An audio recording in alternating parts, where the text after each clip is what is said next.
5 seconds. Reeves for the tie. He got it. Heads up.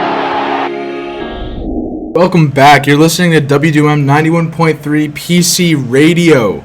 I'm Ben Bellotti. I'm joined along here with my co-host Rob Buchanan. You're listening to Behind the Dish. How you doing today, Rob?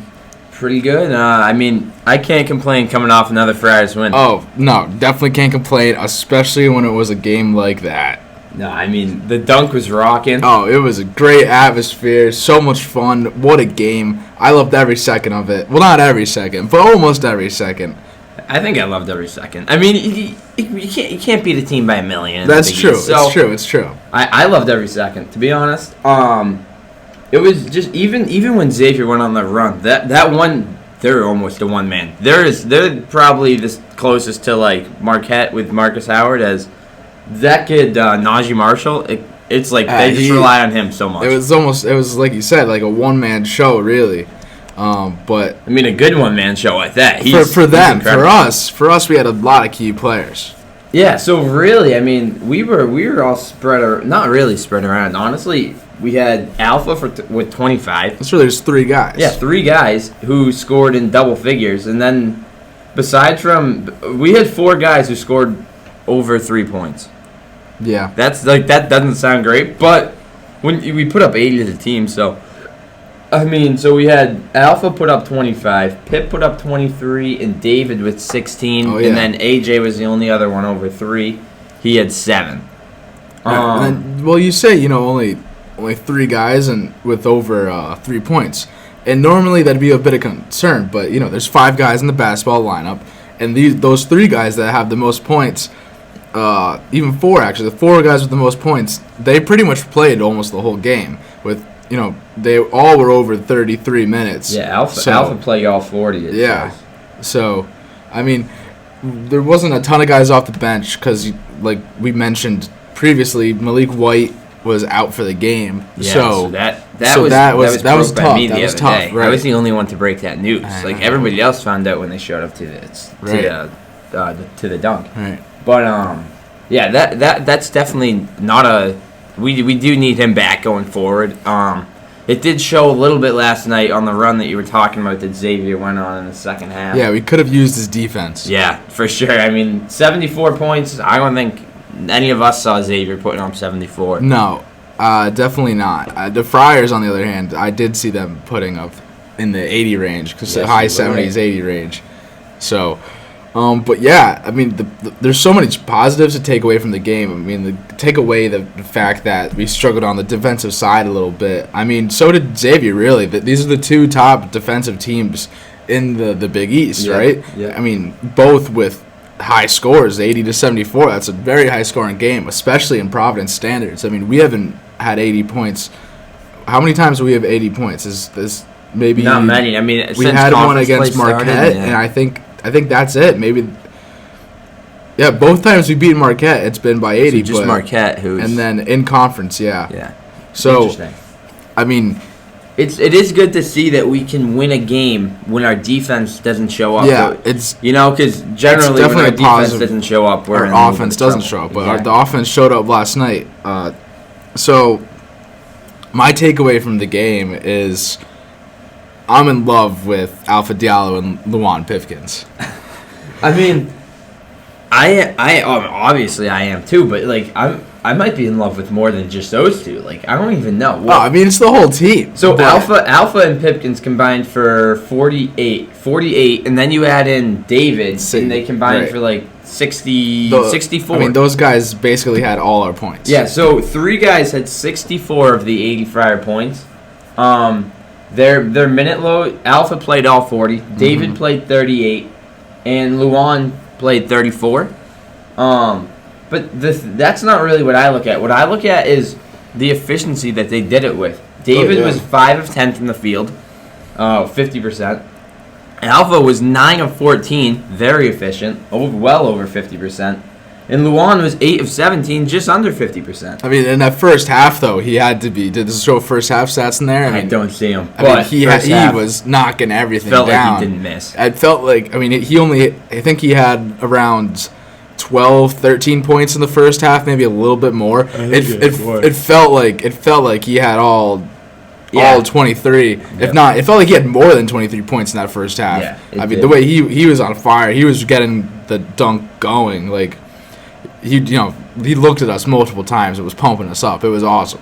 I mean, he felt that energy. It fueled him. It fueled all those guys, really. Yeah, you want to hear an interesting stat, actually? Yeah. Guess who our leading rebounder was? Greg Gant. Luwan Pipkins. Oh, wow.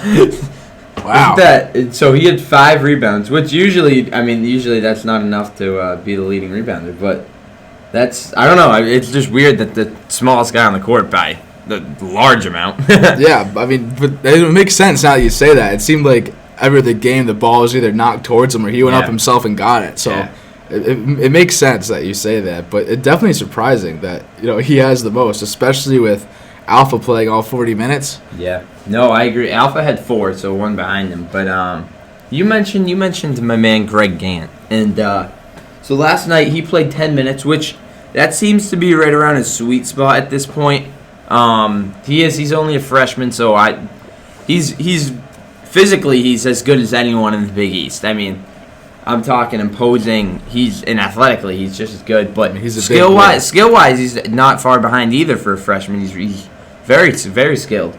He's just trying. I think he's just trying to get up to the speed of the game still, because obviously it's a huge jump from high school to college. But he gave. I think that he gave his best minutes last night in the past month. I think that he had probably his best game. He only took 1 shot. He made it, but overall he didn't have one of those freshman moments like, ooh, what is he doing there? Where he throw it away or something that leads to an easy bucket for Xavier. I mean, without him playing those 10 minutes, I think Xavier gets a couple more points on the board. He was playing good defense out there, doing his part, getting in guys' faces. I mean, he's a big man out there, and he was doing his job, just getting in the way and playing a good defense. And without him, like I said, I think the Musketeers would have had a lot more points. Yeah. Greg's my guy for sure. We got a call already. All right.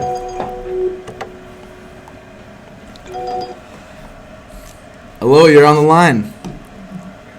Oh, hey guys, it's Michael from down in Westerly. How are you? Good, how are you? Good. Hey, I wanted you to comment during your show because what I've noticed as you're talking about the Friars and the run on the PC team basketball, the crowd is just incredible, and it seems to, as you've already said, fuel the team. It's almost as if it's another player, on the court as they're engaging regularly. So I'm sure you guys are at the games all the time. I'd love to hear your commentary on what it's like, how electric it is, how it's improved, etc. That'd be really cool to hear your perspective. Yeah, I'll let Rob, why don't you go first? Yeah, all right. So, I mean, you're dead on. I'm sure on TV, I'm sure you can tell how rowdy it is, but until you're really there, it's just a different animal when you're there. Oh yeah. The student section is it's wild. Wild. The only way I think of it is wild, to be honest. I mean, there's not a minute when in that student section where you can just like look over and have a normal conversation. Like you have to yell if you want to talk to your buddy. I mean, that's just saying it lightly. But as far as like the energy goes, I mean, you see videos on Twitter, and I'm sure the broadcast, you can hear like the crowd getting louder, but they don't do it justice. Yeah. I mean, the place was literally shaking last night at multiple times. Yeah, no, and you can tell. I feel like the players feed off it for sure. Oh yeah, I mean, you can see them on the court. They're waving their arms up to get us louder. Cooley's looking right at us. Yeah. I mean, especially when like the student section really gets that much into it. We're chanting for individual players, for Cooley himself. Yep. I mean, they have to love it. It's almost like it's true home court advantage. Yeah. Really. Yeah. Yeah. It almost seems like it's part of Coach Cooley's plan, that he's encouraging it, that he wants folks, not only the student section, but the crowd to get involved, but he encourages his players to tell them that, look, these people are here for you. They're here supporting you. Like, let's perform. It almost appears as if he uses it as part of his motivational tactic. Would you think that that's accurate? Because that's how it appears from an observer watching on TV.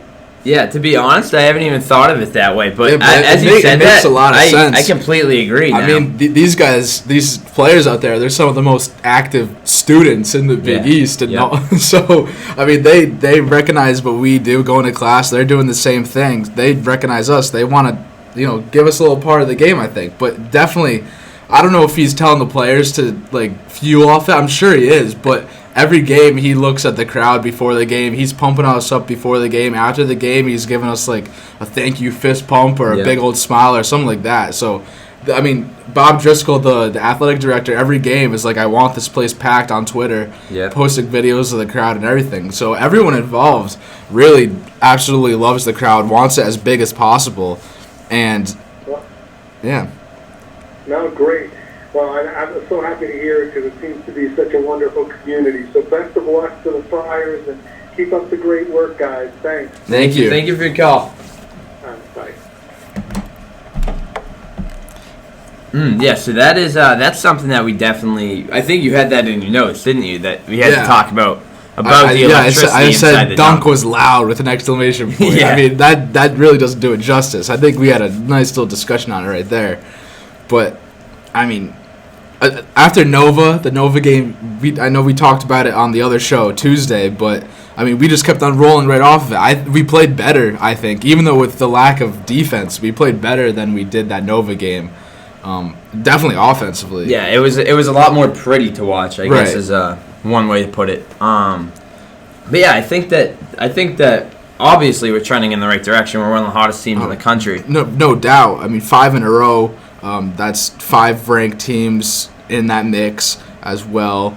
But I mean, Xavier's not a bad team by any means. 19 and 11 overall. So I saw Joe Lenardi last night put out. I don't think he put out a new bracketology, but he kind of updates it as they go. As we go, he'll put out a new bracket probably sometime this morning. I think I know where you're heading with this one. He said, he said that he has Xavier as the first 4 out now. All so right. he's got them really on the bubble after that loss. So I don't know who they have. They must have one more game before the Big East tournament, but that's going to be a big one for them if they want to try and get in. I thought you were going in a different direction. It might have been a different Twitter account, but there was one, one of the accounts, I'm pretty sure it's who you're talking about, centered around March Madness. He goes, the Friars will win 2 March Madness games. It's very possible. I mean, we're playing so well, and honestly, there is no one in the country that wants to run into the Friars. No, I mean normally it's the dunk where ranked teams come to get beat, but now it's turning into just the Friars where we beat ranked teams. Right. Whether it's in the dunk, not in the dunk. We went down to. I mean, we already had a whole show on it, but still, how impressive it is to go down to Villanova and come out with a win. I mean, we're talking about our crowd being loud. You were there. How loud was their crowd? It was about equal, maybe a little louder than. I mean, they're a bigger arena, right? They're a bigger venue. They played in the Sixers Stadium arena. So I mean, we're going everywhere and just beating everyone. Definitely, like we said, one of the hottest teams in the country. All these guys are stepping up, even if they don't have a great offensive game. They're doing their part on defense. If they don't do their part on offense, they're doing their part on defense. Yeah. I mean, especially, even our big men, Khalif and Nate didn't have a great game, but after the press conference, you saw Khalif with Cooley. He's still praising him. He's still praising all the guys. Yep. Even when they don't have their A game, they're still playing well. Yeah. Khalifi definitely didn't show up in the stat sheet too much. 3 points, 5 rebounds. That's in 23 minutes. So that's not complete if you just look at the stats. But like you said, and like Ed said after the game, he played better than the stats would lead one to think. He did a lot of dirty work.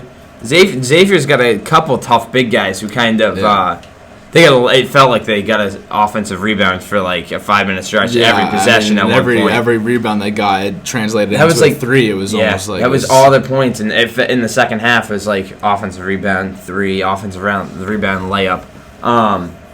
But my biggest takeaway is just finding a way to win. That's what great teams can do, whether you have your A game, B game, or C game. Yeah. If you can just squeak it out, find a way. A win's a win in the stats. But I want to talk about one of my favorite parts of the game, just because thinking about it gets me so energized and like ready to go. The end of the game, a little stress. Second half was definitely, safe to say, way more stressful than the first half. Still think the Friars were coming out with it no matter what. Maybe not so much confident as it was the first half, but still confident. But what really, I loved it. We're getting towards the end of the second half, towards the end of the game, and we really just start to slow down the momentum, but keep it for us, but slow down the game as a whole, and run out that clock and then hit those points right at the end. I loved it when it was it David and Pip or Alpha and Pip? It was one of the two. I don't know, but they running out the clock and hand over the ball to Luan, and then Luan just takes his time, waits till 3 seconds on the clock, and then just bangs the three, and the crowd goes wild to solidify that we're on top, and there's almost no way that this Xavier team can come back from that. Yeah, no, it was it was just incredible. Then we went down and got one last stop to really cement it. And then he goes and gets a layup. Yep. Yeah. It was even with Pipkin's, I don't want to say lack of second half, but compared to the first half, it almost was. Yeah, he cooled down a little bit. Obviously. But for those last couple minutes, last 5 minutes or so, he was the most important player on the court. Yeah. But I think we have to comment on Alpha's game. I do too. In our predictions on Tuesday's show with Sam, we had. So you actually just run through. All right, so let's go through the predictions real quick. My prediction for the game was Friars win 74-58. So I was pretty far off. I was close to the Friars a little bit, and then my outstanding player of the game was David Duke, which as long as you have one of the three, right. That's a win in my book. And not to try and give myself a little more credit, but any of those three guys, they all contributed tremendously. And even though I don't think necessarily last game was a game to look at points to decide who the best player was. Yeah, I think those three no doubt were the best players on the court yesterday. But I don't think Alf had the most points, but I might argue that Pip had a better game. Yeah, exactly. Between the three of them, they all you could pick it. You can't pick one of them to be the best player. It was kind of a three-headed monster, and so who did I think I had Alpha leading the way? Yeah, right? You had Alpha as the outstanding player. So great pick by you. My score was right. And your score was 63-57. So maybe bump that up by 20 points, and we're almost there. All right. So I did have the margin of victory correct though. Yeah. 6. Yeah. I just needed to. I just thought it would be a little more of a bloody battle, I guess we'll say. Right. So quick. Let's talk about Alpha because you had something else first. Well, I just wanted to say that last night the Friars covered the spread again. Oh, you're right. And just some more easy money off the Friars. But actually, that's the first time I bet them in a while because I was they scare me sometimes. But, it's hard to bet on your home team. Yeah, exactly. But it paid off big last night. Yeah. But so let's talk a little bit about Alpha. So he was I guess a game time decision coming into the game is what was reported. Right. There was never really a doubt in my mind or your mind when we talked before the game whether or not he was going to be out there. I really knew he was going to be out there. I didn't. Why was he a game time decision? Was it his eye? Yeah. Which ultimately he finished the game at Nova. Yeah. His eye did. I didn't even see anything really wrong with it, and I was right up there. On the stuff. Oh yeah, no. Yesterday you didn't see anything wrong with it. At the Nova game. Oh, it was all busted. I know. At the game itself, you didn't exactly know what was going on, but on the broadcast, you could clearly see that he got hit in the eye, maybe something went into it at the same time, or scratched something. But we said, he finished the Nova game, and during warm-ups, he was completely fine, doing very well in warm-ups, I might add. Yep. But so he was a game time decision, but in our minds, he was a lock. So he comes in there. 25 points, 4 rebounds, 4 assists, played the whole game. A little everything. That's the preseason Big East All-First team Alpha Diallo that we... That's the guy that we were expecting to have the whole season. Yeah. And I know in the past couple games he's been really showing it and carried it into this game. But, at the beginning of the season, he wasn't really that guy at all. He's really he's gone into the role of the, I don't want to say our superstar player, but really has been our superstar player. And you could really say that about David or even Pip. even Pipkins now. But I mean, Alpha's really taking that role of leadership, being that guy. I mean, one of the coolest things I thought that happened wasn't even in the game. We were watching the warm-ups. You were taking pictures on the court. And a little boy walks out to the court. It was like, Alpha Diallo, you're my hero. He looks right at him. He goes, you're my hero, buddy. Yeah. He goes over after he takes a shot, gives him a high five. I mean, it made the kid's day. It made his parents' day. And it just really shows the type of guy that Alpha is. I mean, all those guys were, like, laughing about it and hyping him up for it. But Alpha went over and, like, introduced himself, took a quick pic, and then it showed who he is. And it showed he's really just a leader on the court now, too. Yeah, I agree. That was cool to see right up close. But honestly, that's just the type of guy that, like, Coach Cooley gets here at Providence. See, and if they aren't that when they come here, they're that when they leave here. Right. And so I think that says a lot about this, about the system and the school itself. But yeah, I think that he's trending in the direction that we absolutely need him to. Oh yeah, I mean, and I couldn't be more excited. Like we have a legitimate chance in March, right, to do something real special. I mean, and now real special in our terms is not like winning the whole tournament, but we can make it. I'm talking like it could happen, Ben. You think so? I think we potentially I don't know. We're the hardest team in the Big East right now. I know that's a fact. That is a fact, and we're the hardest team in the hardest conference.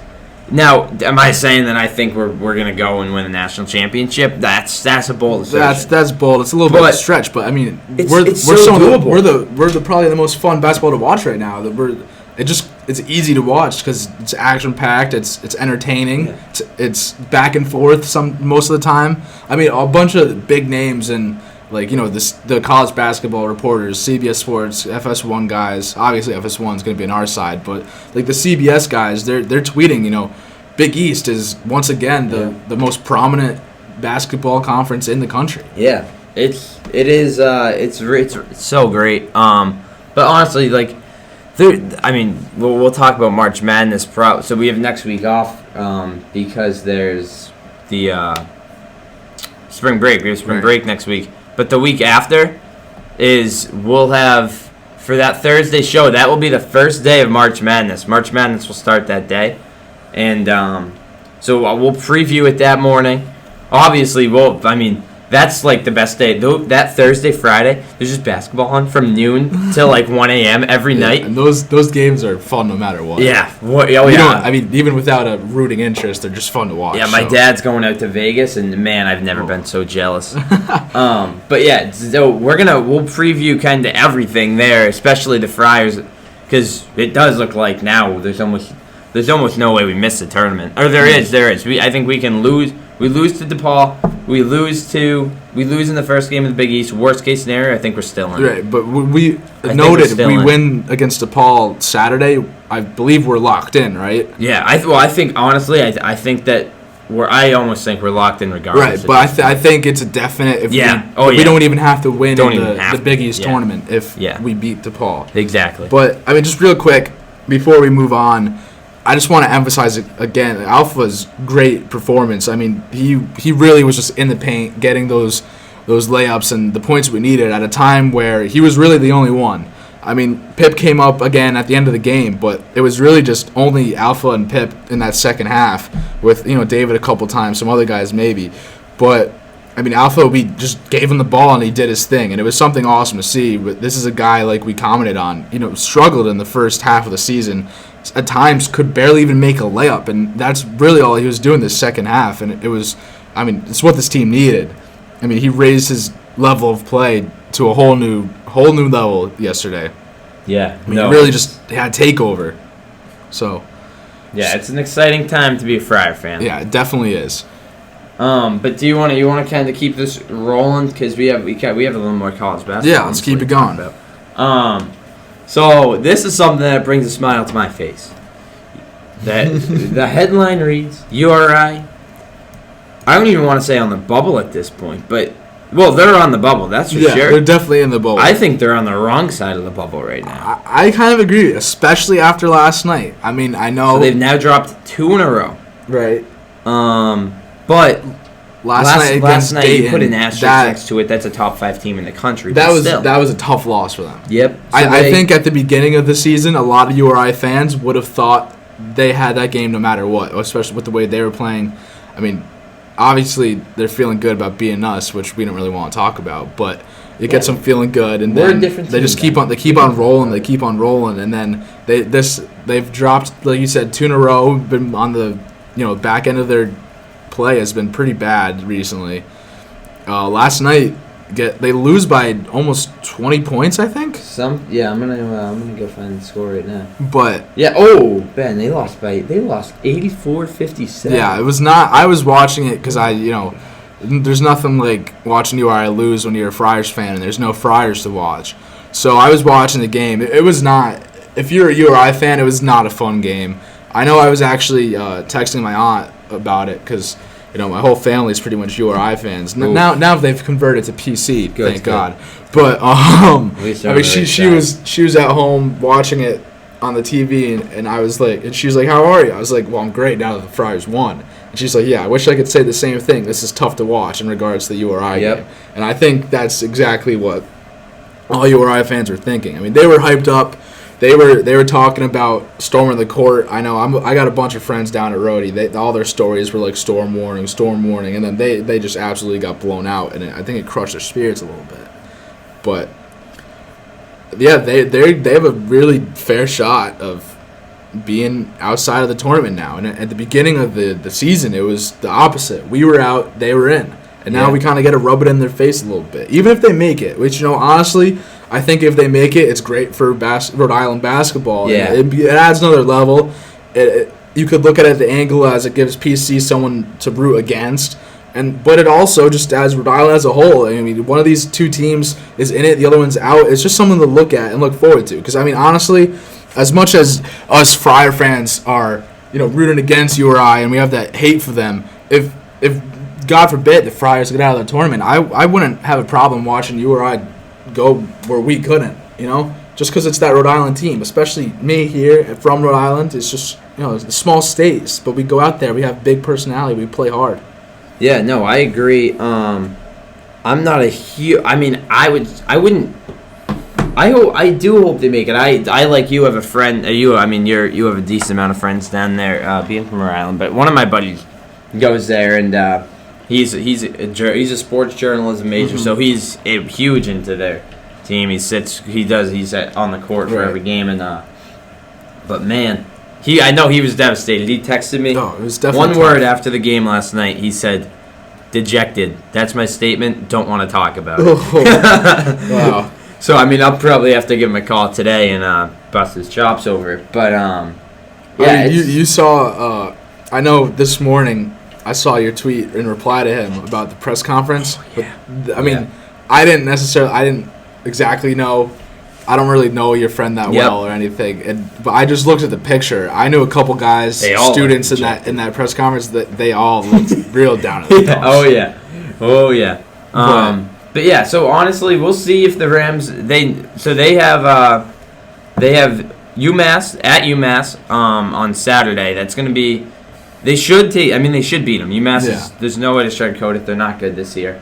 But they've been upset before this year. They have. So we'll see. Assuming the Rams take care of business at UMass, I still think they have work to do at the A10 tournament. They definitely do. But honestly, if you're a URI fan, I don't think you have anything to worry about against UMass. I think losing to Dayton by that much is going to put a fire under these guys. And 2 straight. This one's a must-win. I don't think you have to tell. You don't. No. The fire's lit. They know they should win. They kind of have to win at this point to get some points towards that March Madness tournament. But I don't think the A10 is going to. I think they still have a fair shot winning the A10 too. I think Dayton is definitely the favorites. Yeah, I don't know, and I do like Richmond more than them too at this point. Obviously, we saw how they could play in the first half of the season, even extend it a little past the first half. Yeah, they got really hot at one point during conference play. I don't want Fats Russell, Jeff Downer, 2 great players. Ray Langevine's a good player too. I don't think they got much to worry about, but I wouldn't be surprised if they crumble. I wouldn't either. Look, I told it to my buddy 2 weeks ago. I said, I'll see you in Kingston for an NIT game. I won't see them making the tournament. They'll be in the, I guess, some people call it the needs improvement tournament. But those games are hosted at home for the upper seed. So the Rams might have an extra home game this year if they don't take care of business in the upcoming weeks. Maybe. So I hope we get to look at them in the tournament, just in the March Madness tournament, just to see them get knocked out. Yeah, so the Rams might not be the only ones attending March Madness. Yeah. I saw, so obviously the coronavirus is it's the most prevalent news in the world right now.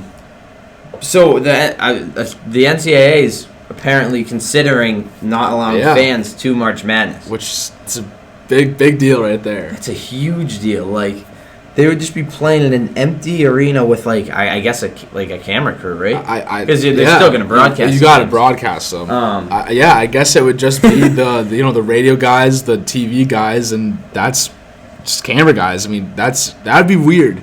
No matter what game is on TV for March Madness, it's always packed, even if it's a smaller venue.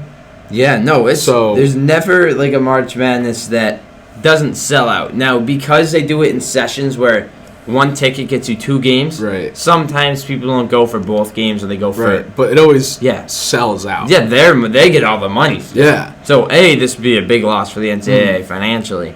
But also I don't even know if they would want to host it in, like, because it's expensive if you get a place like Madison Square Garden. That's not cheap. I mean, do you at that point, if there's no fans, do you have it there? Do you just say, maybe every game turns into like maybe it's actually a home game for the team that's the higher seed or something? Yeah, I don't know. I really don't know what they would do. I mean, honestly, I don't know if it's going to come to that, but it would be very interesting if it did. There's also been just rumors flying around that the Big East tournament might do the same thing, which would be devastating. At this point, I don't think you can just do it after so many tickets have been sold, especially now that it's kind of getting into a lock of where the teams are playing and fans are buying tickets to go see their team individually. Yeah. I think it's too late to shut that down, but just the thought of it's kind of scary. I mean, just obviously from the Corona perspective, but from the Fanatics perspective, it's something that is kind of upsetting, and it would not be fun to watch. It'd still be fun to watch, but I always like hearing the crowd from the broadcast. I think you feel the energy, and without that, I know the Friars are used to playing for big crowds. Yeah, no, I think that you're dead on there. It would be, obviously that the crowds is what propels not only college basketball but sport in general. You know, so and especially the NCAA tournament, it's one of the biggest sporting events that there is. It would be brutal, and I hope I don't think it's gonna happen. I'm in your boat there, but. Man, with that, it would be tough. It would be devastating to everyone. The fans who were gonna go, like there's no one out there saying I want this to happen. No, so obviously not. That's what like there's no one that would benefit from it. So that's why I think it's not gonna. I think will we see a dip in the fans' attendance? Yes, but I don't think they're gonna say no one come. Yeah, but I did see. So last night I saw an article by Kevin. I'm drawing a blank on his last name, but from the Providence Journal, right? And he said it was not last night. It was a couple hours before the game. It said Friars expecting low not a sold out crowd due to coronavirus fears. That was BS. Did you? I'm gonna tell you right now. I heard the same thing. I heard even students saying they weren't going because of it. I don't think there isn't like an empty. It felt like there was not. An empty seat we've had a bigger student section. It was every seat was packed, but we've had it spilling into the aisles and everything before. I think honestly it was just the time of the game. The 6:30. Fans hadn't been home from work yet, and so but by the second half, the whole place was packed. Like you said, I didn't see an empty seat in the whole arena. Yeah. But it was definitely a concern for some people. I know Nate Watson's dad was fired up about it on Twitter before the game, saying, it doesn't matter. The Corona's not going to stop us, and if it comes here, I'll kill it myself. And then it was actually hilarious. Our Friar fanatics, they wrote on the whiteboard, "We hate Corona," pointed it right at Nate's dad, and he got all fired up. You were on the court, so you didn't see that, but they had they had the whiteboard, pointed it right at him, and Nate looked at us, gave us a nice physical. It was, yeah! And we were like, oh, yeah. That's but, awesome. That just shows, the Friar family, not to get back to them, but, who doesn't love talking about them? The whole Friar family, the parents, they're into it, too. Yeah, yeah. Nate Watson's dad was right next to AJ Reeves' dad the whole game. Not directly next to each other, but they would look over at each other when one of their boys did something good. Obviously they're ecstatic about it.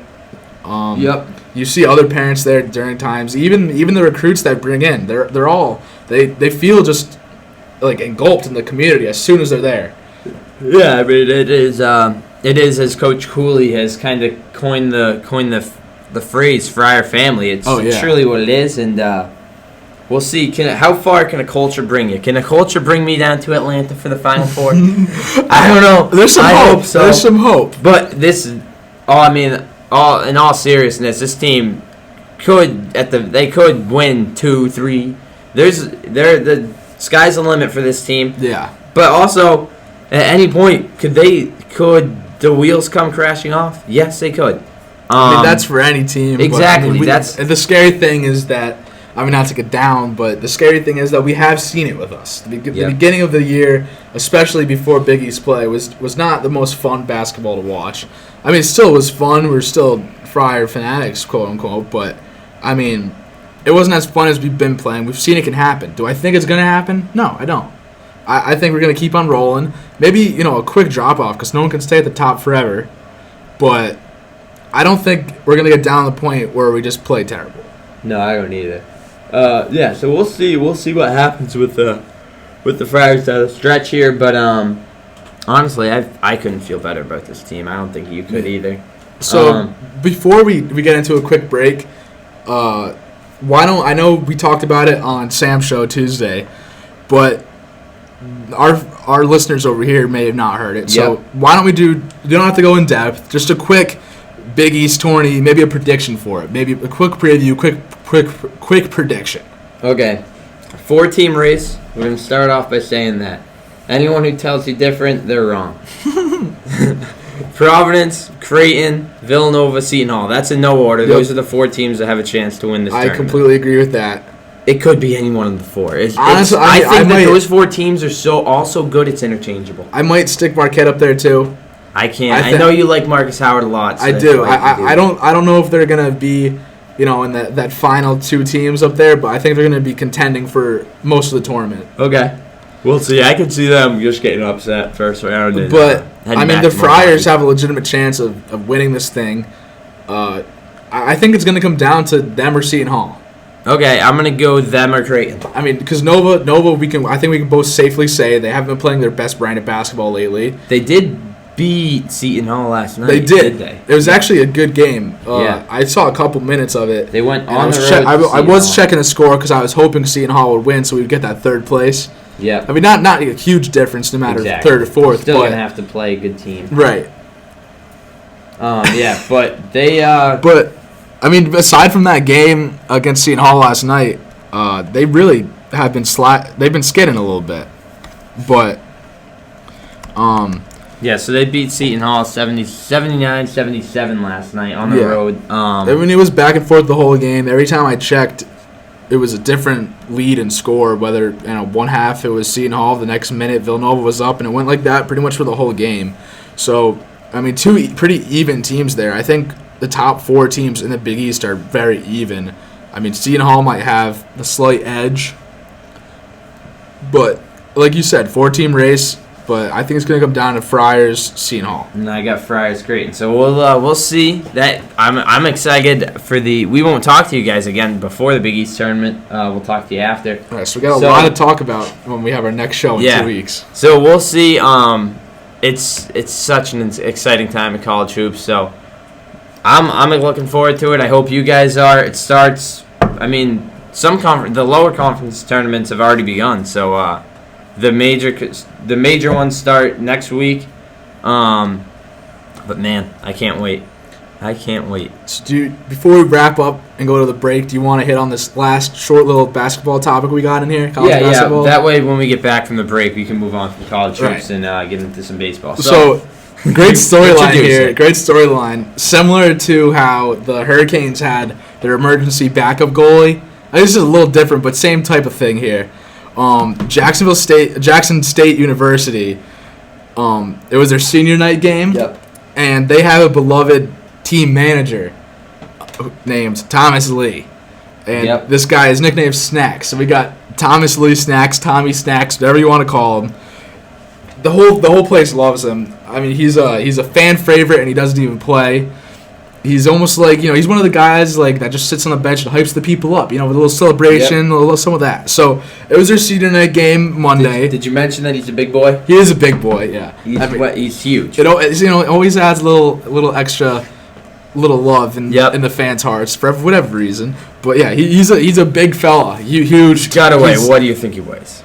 I mean, he's definitely in the upper 220s, I think. I was thinking he's over 250 for sure. Yeah. Yeah. He's so tall big. too. He's so big. Tall. He doesn't even run back. He didn't even run back on defense. Well, I mean, he didn't have to. He didn't have to. There was he's 30 in there in seconds. crap time. But I know. But so with 2 minutes and 5 seconds left in the game, in Jackson State University's senior night game on Monday, they put in Thomas Snacks Lee to finish out his career as team manager on the court. And with 30 seconds left, he bags a three-pointer. Might I add from Steph Curry range. Yeah, it was deep. I mean, the whole place erupts. You can hear it on the video. The video went viral. And this is what really puts a smile on my face. I actually just found this out this morning. He was named the SWAC Player of the Week. Yep. So to me, it's like I hope as a basketball enthusiast, I hope there isn't some kid out there in the SWAC conference who had just the best week of his life who got yipped by them giving it to Mr. Lee. But the way that I look at it is what he did for the Jackson State program and the conference itself. 7 million views on internet views is astronomical. That brings it that views turn into revenue. So for a small conference and school like them, honestly, you have to give it to him. You don't have to, but I think it's a good. I like it a lot. It's a good story. Like you said, you hope he didn't take it away from some outstanding player. Right. But even if there was, you can't be too mad about it because they definitely watched the video. 7 million people did. I agree. You have to think the whole conference did at least. Yeah. They're gonna see it and let's put a smile on their face. They don't be too upset about it. No, I agree. Just something I wanted to bring in there because what a fun video that was. Cool thing to see. If you haven't seen it, go. We're about to go to break, so go look up Thomas Snacks Lee. Just it'll come up if you type that into Google and watch it while we're at break, and then come right back to us because we got some baseball right around the corner. Ben? Yeah, we had a fun little segment that I'm kind of keep a little secret from you. Oh, okay. Just something funny. Okay. So we'll be right back. You're listening to WDUM 91.3 PC Radio. This is Behind the Dish, and we'll be right back with you. Back, you're listening to WDUM 91.3 PC Radio. You're here with Ben Bellotti and Robbie Cannon, and you're listening to Behind the Dish. We just wrapped up talking about some college hoops, and now we're going to transition into some MLB, a little baseball talk. We got some news on the Sox, later some Cubs, and then something a little special, I think. All right, save that for me. I will. Don't worry. You can't even see it right now on our little notes. I got hidden ink. So start off with some Sox. Chris Sale is going to start the season on the IL, the injured list. Ooh. It was originally reported he was going to start it because of the flu and pneumonia, and that was true. He had the flu and pneumonia. He lost some weight. Needed to put on a couple pounds in order to get healthy for the season. Then he's been a little more active in spring training, getting back into it. And first BP session happens. His elbow gets a little sore, starts to bark a little bit. Ron Renick's concerned, sends him for an MRI. Sox fans are now worried. It's concerning. You never want to hear that the elbow's acting up. It's one of the worst things that can happen injury-wise in baseball. You're thinking a little TJ, a little Tommy John might be in action. Well, he went for the MRI. Reported by Ken Rosenthal last night, no Tommy John surgery is needed. The Sox dodged a big bullet there.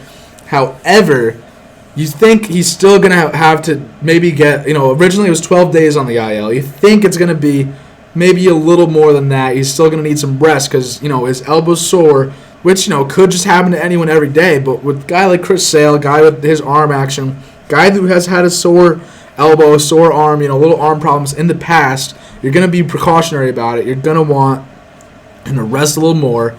And especially with the season like this year, not high expectations, you're not going to rush him back by any means. So now the Sox are going to have a problem. We already did have a pitching problem. Now it just elevates it. Because we went from a team in the offseason originally, and we had 4 starting pitchers. All right, that's that's a little bit of an issue. You normally have 5, but we can have an opener. Don't re-sign Rick Porcello. It's all right. We just have an opener a couple times. Maybe we sign someone else. It's all good. Then the trade happens with Mookie Betts, David Price. Now we got 3 starting pitchers, plus Martin Perez. Technically 4, but I'm not going to count him that much. And then Chris Sale hits the IL. Now we legitimately only have 3 starting pitchers. We have Nathan Eovaldi, Eduardo Rodriguez, and Martin Perez, who we signed in the offseason. Now, Martin Perez, he did not pitch great last year, almost a 5 ERA. Nathan Eovaldi is a guy with a huge injury history. You can't always rely on him to eat innings. And same with Eduardo Rodriguez. Big injury-prone guy. You like to think he's healthy now after a full season of being healthy last year. But, these 3 guys, they're not guys that go deep into ball games. They're not guys that eat innings for you. And 2, like I said, injury-prone for most of them. And now we have a possible situation. We don't have 2 other starting pitchers. There might be back-to-back days where the Sox use an opener. That's a lot of work for the bullpen right there. So we're looking at some issues. Yeah, so obviously you know a heck of a lot more about what a team would do in a situation like this than I do. And you're talking about openers, and I know you and Nolan were talking about that the other day. Mm-hmm. But so I'm not that worried of an opener, I guess, even if it's a couple times a week. I think the bullpen can handle it. It can be done. It just puts a lot of stress on your bullpen. I think the bigger issue is the fact that the pitchers we have right now that are locked in. Even they're they're not always going out there for 6 innings. A lot of them get out there 5. They have high pitch counts a lot of the time, especially Eduardo Rodriguez. It seemed like he was having a game with over 100 pitches before the 6th inning almost every game, even with the tremendous season he had last year. So it's just that the fact that with the 2 opening slots, assuming they don't have a guy like Brian Johnson or maybe a younger guy in the minors step up and take that role, that these guys don't really eat innings. That's more work for your bullpen. So that's what's concerning, is that these guys are going to be extremely overworked. Right. So where do you see it? It seems like it is a little unreasonable to ask the bullpen to do this, even though which I'm not going to question. I think it's doable, but it is doable, but it's tiring. Right. If we were a team that's looking to make it to the playoffs, it would be very concerning. It doesn't sound like the best option. So where do you think, if you were pushing the buttons back there, where would you turn? What button would you push? Doesn't sound like you have many buttons to push, to be honest. Your only options right now are, you got 3 options. You can, 1, wait it out and hope for the best. Okay. 2, sign a free agent. There are a couple out there. There really would just be guys that, hopefully, like Clay Buchholz is out there. Familiar face. I'm for a reunite. He's not the same Clay Buchholz he was. He's still shaky, so that's a consistent thing from him in his past. But there's guys like him out there that are possible, but you really would only look for a couple starts from them because they're not elite by any means. Okay. Or, if you're not going to go in-house and just hope a young guy can hold us over for a couple of games, a couple of weeks, maybe a month, maybe you go out of house, maybe trade for a guy. I know before we were in heavy talks with the Padres concerning the Mookie Betts deal. That fell apart. Obviously, he goes to the Dodgers. But there still was talks about him, about the Sox and the Padres forming a deal. We would get Will Myers from the Padres, kind of a similar situation in David Price, where he's still serviceable, but on the back end of his career. Okay. Not necessarily back end of his career. He's a younger guy, but he's been on the lower level of production. Has a big contract, so we would eat that. But in return, they throw us a couple prospects, maybe an MLB ready pitcher or something. So that's an option right there. You could trade it, but honestly, what I think the Red Sox are going to do is just, we have two guys in Hector Velasquez and Brian Johnson that have been openers in the past or starters. Okay. I think we just lean on them a little bit more. I mean, last year, Hector Velasquez and sometimes Brian Johnson would be switching off, being that opener. Instead of having them go 3 innings, maybe we have them go 5 if they can do it. I mean, they're not. They were starting pitchers in the minors. They were for a time with the Red Sox for a very short time, and then, I mean, this opener role just kind of took over the MLB with the Tampa Bay Rays doing it, and they kind of just we're like, oh, we'll use you as an opener, so you're going to be pitching more often, so we'll give you less innings. Now I think maybe they'll stop using them in the pen, and they'll just try and be a starter, but still have that opener tag so the bullpen's ready to go. Yep. But I don't know. I don't think there's much you can do. Like I said, there's no free agents out there. The trades, you don't want to really give up anything more than you already have. I mean, the goal this season is honestly just to do the best we can and try and maybe get some prospects and turn our system around. That's why Heimblum's here, to make moves that make our organization better as a whole, not just on the MLB level. Okay. Well, yeah, hopefully Sale gets healthy, because we're not only do we need him because he's one of the best pitchers in the league, but we need the body. Yeah, I mean, you need the body. If you even want to sniff out, at this point, I'm going to say a wild card spot, you need a guy like him to be on his A game. Yeah. And from his first bullpen session in spring training, it was looking like he was going to be that way. So it's very upsetting news to hear that he's going to have this setback. You hope that he has a speedy recovery, and you hope it's not anything serious. It was just, first time he's thrown out there.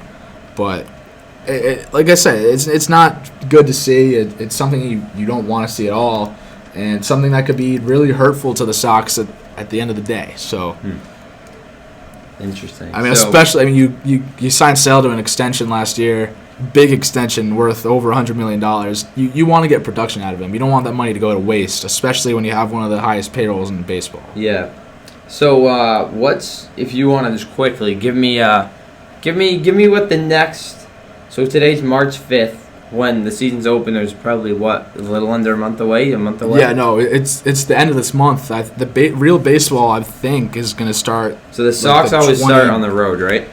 They never have home games in the first weekend, do they?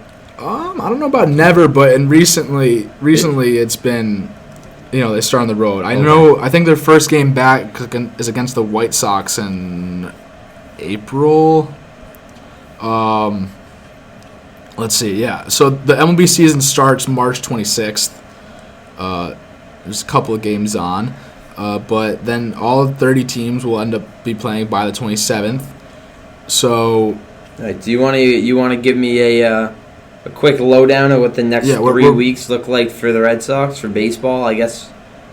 So when did the spring training go for, another 2 weeks? Or? Yeah, so it goes literally right up until opening day. Oh, okay. So the Sox are in Toronto playing the Blue Jays for opening day. That is the 26th, I think, maybe the 27th for them. All right. Yeah, no, so... Yeah. So 27th, I believe, is officially opening day for most teams, but there's a couple that play on the 26th. So the Sox are at Toronto. We're going to need to prepare for that. What I'm looking at the next couple weeks is, maybe we get a couple of our more regular guys playing. You already started to see Rafael Devers, JD Martinez. Maybe we start to see Bogarts. He had a little ankle trouble. Okay. But that's nothing unusual. It's just easing him into it. So start to see Bogarts in some spring training games. Our pitchers maybe started going for a little more than 1 inning. Just getting ready to amp them up. They're going to need to be ready now. And I think you're going to see a lot of, other younger starting pitchers just trying it out. Maybe we'll go for a AAA dude or someone to come up there and fill that void. But, don't expect anything from the Sox. They haven't been playing their best baseball in spring training. The offense has been doing pretty well, actually, hitting some home runs. And JD Martinez and Rafael Devers. Xander actually had one, too, yesterday. Oh, okay. So, I mean, don't look in anything into spring training, but just expect some guys to be getting some more reps. And once the season starts, opening day, I think Eduardo Rodriguez would be your opening day starter. I don't really know. Interesting. Either him or Evaldi. You got to think it's Erod, but yeah. Well, we'll be at Fenway in early April. I know. Oh, yeah, we're making a trip up there. I already got White a Sox game. series. Oh no, I don't know about not the White Sox. Okay. Okay. The tickets are cheaper than normal for opening day or home opener. Okay. But I think we might be seeing the Rays the following series. Nice $13 ticket. Maybe browse SeatGeek once the game starts. See where the empty seats are at. You know the system. Yep. So we'll definitely be there. It's a nice easy commuter rail up ride. You go right up to Fenway. A nice quick brisk 2-3 minute walk from the station. Yeah. And then we're right in Fenway. Nice cheap. They got a nice little baseball-ism store. I don't know. That's my hat is baseball-ism. They got a lot of baseball-ism merch. So I'll go check that store out before the game. Yeah. Go into Fenway. Maybe get a quick dog. Maybe some chicken fingers. And that'll run your wallet though. I will. But we can make up for it because of the cheap ticket price. Yeah, you're right. So. But we're definitely be out there. I'm excited for it. Yeah. I mean, I can't wait to get back to Fenway. I don't even care if they win or lose. I just love to be there. I love to watch baseball live. Yep. I mean, I know you're not a huge fan of watching baseball. No, well, when you're there, but when you're there, it's different. It's like the same thing. Like, personally, I don't like watching the NBA on TV that much. I've never been to an NBA game, I'd love to because, I mean, I've been to the college basketball. When you're there watching even the Friars, it's exactly. Like, wow. And then obviously the NBA. I mean, any game. I mean, like hockey. I'm not a big. Yeah, I think hockey is exciting to watch. TV, it's a little out of control. It moves really fast. But I go to a Friars hockey game, all into it and banging on the glass and all that. Live sports are different, and I can't wait to get back into seeing more than one live sport. Yeah.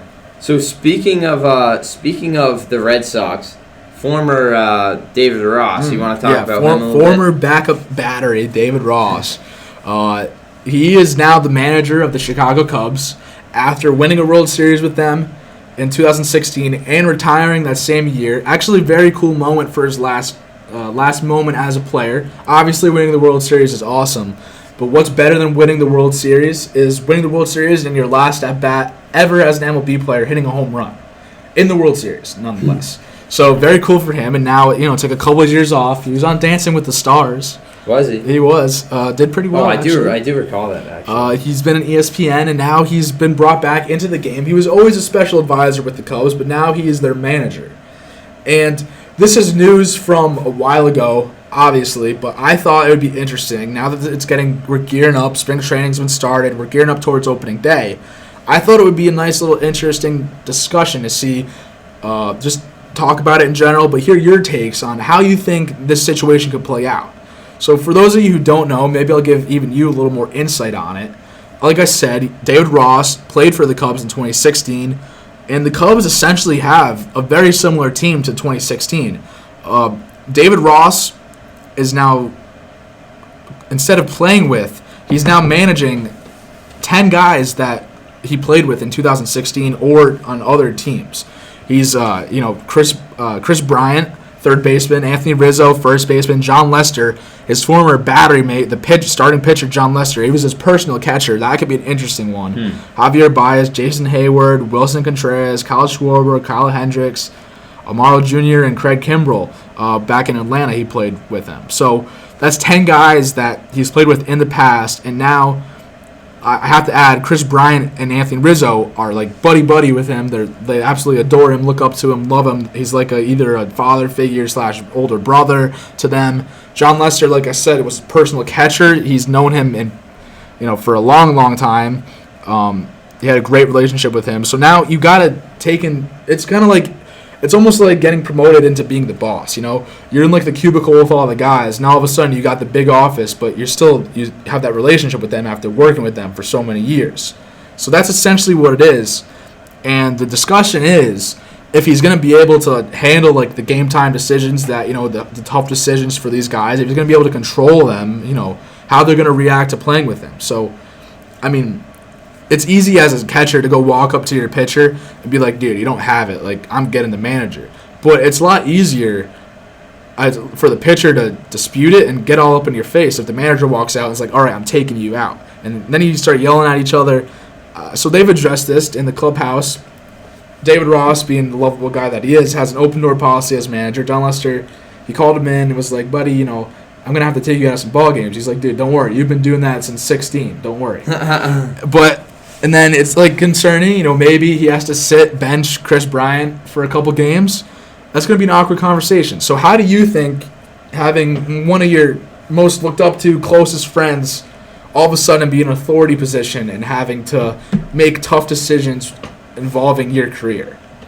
So I think now it would be one thing if I'm reading the list of guys you actually named all the guys here who he's coached before that or who he's played with that he's not coaching, and at least what I know of them, I mean they're all big enough names that none of them are I guess people who would be issued as or labeled as issues. Mm-hmm. They all seem like pretty respectable guys, and I know that David Ross, he's very well respected. Yes.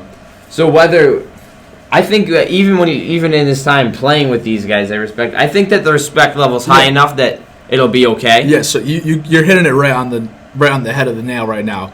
That's been what's talked about. They've talked to Chris Bryant and Anthony Rizzo about it, and they were like, basically when he was playing, he was just another manager. He was managing right alongside Joe Madden. We've always went in with our problems, and they're banging on that relationship is what fuels them and guides them. That having that close friendship with a manager is gonna really help chemistry. So they're banging on. They've been asked about it in spring training. When they were mic'd up. You remember that? They were mic'd up the other day. They even had an interaction with David Ross. A quick thing. They were talking about their aliases when they go into hotel rooms, so that people don't know they're staying there. Chris Bryant was talking about his. It was something funny name, and they're like, "Hey Rossi, hey buddy, hey Skip, how you doing? What was your alias?" And he just looks over at them, gives them a couple of them, and then just goes right back to managing. So I mean, he still can have fun. They're gonna have fun together. There was an article about it that I read that actually prompted this discussion. It was about him doing so he's a catcher, and catchers aren't always around for the infield routine drills and all that because they're doing bullpens and stuff like that. Yep. So now he's the manager. He has to lead those for the most part. So he's hitting ground balls to Anthony Rizzo at first, and all of a sudden Anthony Rizzo stops him and goes up to him and tells him everything that he's doing wrong and how the drill's supposed to go. So that's it's Anthony Rizzo and they have a great relationship, so he can do that. But if other guys start to do that, that might be seen as a problem. You're just supposed to listen to the manager and do what he says. Yeah. So stuff like that is what concerns me. But honestly, I don't think it's going to be a problem. Right, and I don't. He doesn't strike me as a guy who would have an ego problem. As someone, at least like Rizzo, coming up to him and saying, "This is how we've done it." It's also it's half a joke. I mean, these are loose guys. They're having fun when they're playing. Yep. I think it'll work out well. I mean, obviously, I wouldn't recommend that teams should start hiring guys like this. But I mean, maybe it will. Maybe it will be work out, and all of a sudden we'll have David Ortiz managing the Red Sox or something. Yeah. Pedroia. I like that one. I do. But I don't think all teams should go jump the gun and start doing it left and right. But if it works out for this situation, I'm not that worried about this situation particularly. Like the worry again is he's been in contact with former managers that were so fresh off their playing days and started managing. Joe Torre was one of them, notoriously managing the Yankees very early. He's had a lot of contact with David Ross, telling him kind of the horror stories of what can happen managing your friends, saying he had to release a couple guys, send some guys down to the minors. Those are the tough talks that are going to be hard to have. Hopefully with that level of understanding and friendship they have, it will be easy. And I honestly don't think David Ross is going to be having to break to the news that any of these guys that are being released. I mean, this is a good team still. So, but yeah, I think we kind of touched on everything. We're both in the same boat. That it's not going to be a huge issue, but it could have some problems. But I think it's going to work out well. Interesting. So we'll see. The Cubs they should have another good team this year, correct? not as good as in the past, but I mean, I don't think people are giving them enough credit. Okay. Their projected wins, I think, were around like 80 something. I think they're a high 80 win team. I think they're even a playoff team. So I mean, they still got good group of guys, lovable guys. So I mean, I think they have a lot. You can give them a lot more credit than people are giving them. Yeah. So we'll see. Do you want to? There's your hidden link. Yeah. You wanna introduce that to me? Yeah. So Some more baseball talk. a little more baseball. A little. It's related to baseball because it's about the Mets. Okay. You know how I love to make fun of the Mets and their ownership and all that. Yep. It's along those lines. Okay. So, what's happening this offseason, it's not been the most productive offseason for the Mets. They have a lot of money to spend, and they notoriously don't spend it. So, after not re-signing, hopefully, breakout pitcher Zach Wheeler, fans were very frustrated. He was on the up and up. He was finally healthy, finally wheeling and dealing on the mound, slicing and dicing, Mayu. And they didn't re-sign him. He went over to the White Sox. A lot of fans were frustrated, especially since they didn't make many corresponding moves to make up for that. So, one fan in particular that this story is highlighted around, his name's Frankie Wilton. He was frustrated, so he opened up his iPhone, unlocked it, maybe a little Face ID action. Yep. Did Venmo, put in the password. Okay. He searched for the Wilpons, the owner of the Mets, notoriously bad ownership. You've heard me talk all about that. He searched for the Wilpons, but he couldn't find them. So then he looked for the general manager. Also, not great general manager the Mets have, Brody Van Wagen. And I say he's not that great because he was the former agent of Jacob deGrom. So who hires an agent as a GM? But that's a different story. So surprisingly, he found Brody Van Wagen in Venmo. So he, instead of Venmo requesting and adding money, he sends him money. He says, spare change for the poor, as a joke, because they have all this money, but they're seen as poor because they don't spend it. Okay. So Frankie Wilton starts Venmoing him, spare change for the poor, that's all it says. And this prompted a little laugh out of the Mets. They're just talking about it. They don't really care. They're not doing anything about it. So since becoming general manager in 2018, Brody Van Wagen has said he has received over 500 Venmos, both asking for money and receiving money for various things. There was one, a lot of them are about free agents going after and getting the star players. A lot of them are like, don't trade my favorite player. So the fans believe that the financial side of the Mets is the problem, so they have been using Venmo to finance the team in efforts to sign better, more expensive players.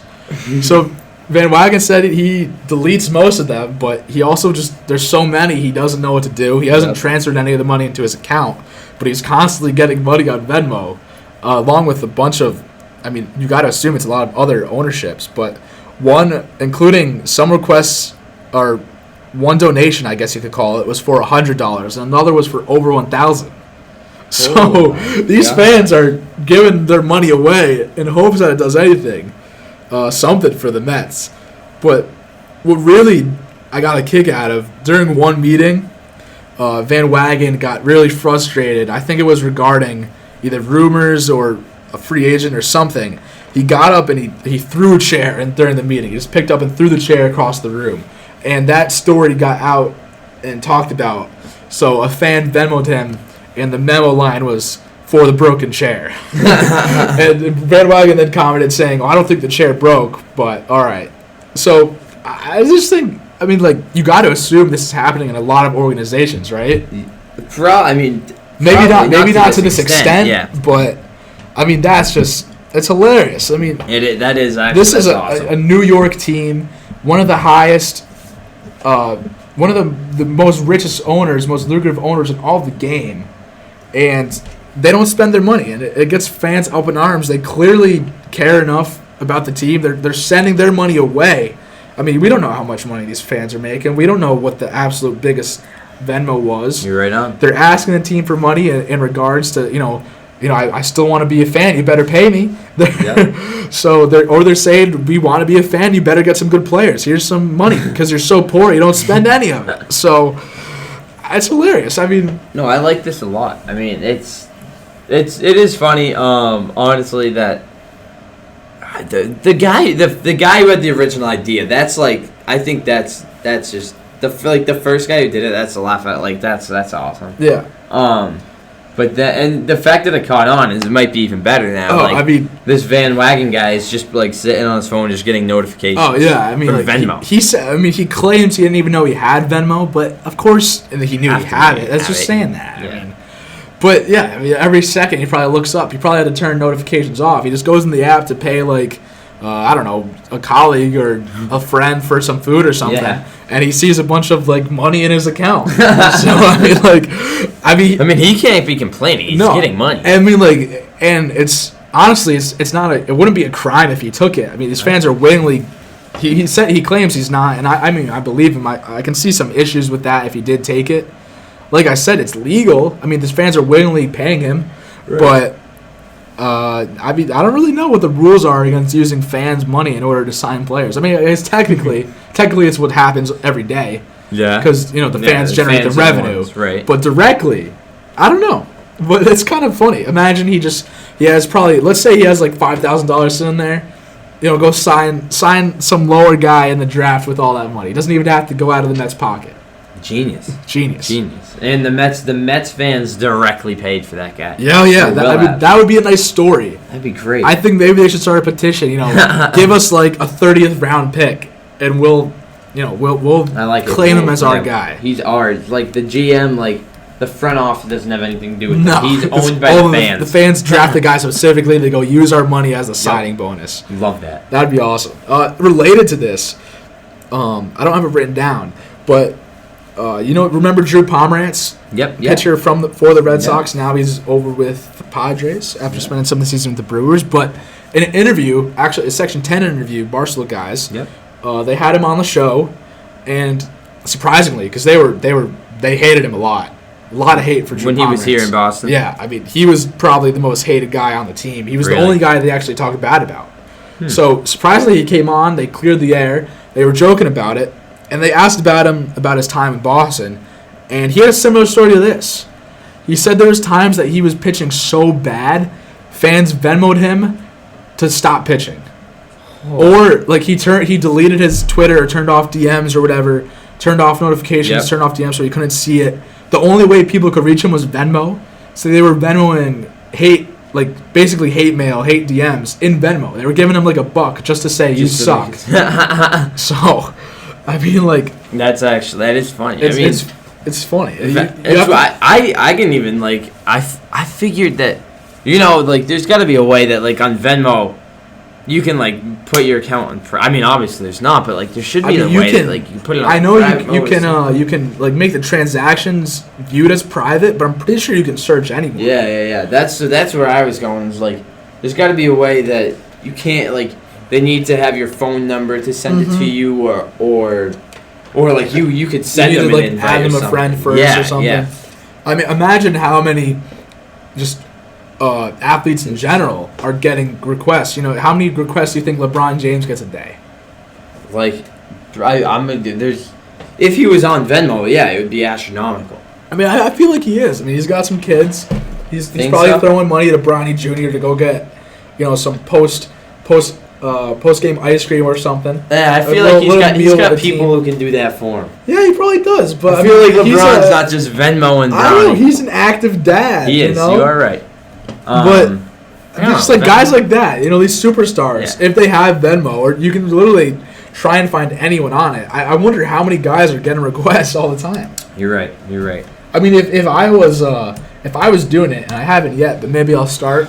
I'm gonna find a nice millionaire. Nice big athlete who just signed a big contract. Maybe he'll hit Christian Yelich up. Nice $250 million extension for him. I'll be like, hey man, you're living in Milwaukee. What's there to spend money on in Milwaukee? Why don't you send some of it my way? Yeah, even $100. Yeah, I'll request like $50 from him. That's all. Yeah. I mean, and that's like 0.00001% of what he's made. Like this. Yeah. That's like if we gave away 50 cents. Like, that's not a big deal. Exactly. I put that in the tip jar every time I leave Dunkin'. But I mean, Venmo has been a great resource for people, obviously, but it's been a great resource for the sports community as well. There's been a lot of, for example, this is a kind of a stretch saying it, but KFC from Barstool, KFC radio guy, Kevin Clancy, when the Patriots were in the Super Bowl a couple years back, he's a noted Patriots hater. Jets fan he is. But so he constantly thinks that he has bad luck, and whatever he says, the opposite will happen. Yep. So he bet on the Patriots to win the Super Bowl, and he did it with fans' money. He put his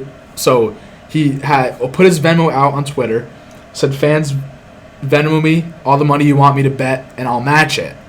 So he matched it, and then all the money, if he, I think he put like half of it down or something, and so either way he was going to donate it somewhere. If the Patriots won, he was going to donate all the winnings, and if they lost, he was going to donate half of it because he lost half of it. Mm-hmm. So there's like stuff like that happens. Yeah. So I mean, it's cool stuff, but it's extremely, in my opinion, it's hilarious to think about that these superstar guys are well-known people in like high authority ranking in the front office and stuff are getting requests probably daily, if not like hourly, either asking for money or saying like, "Hey, go sign this guy."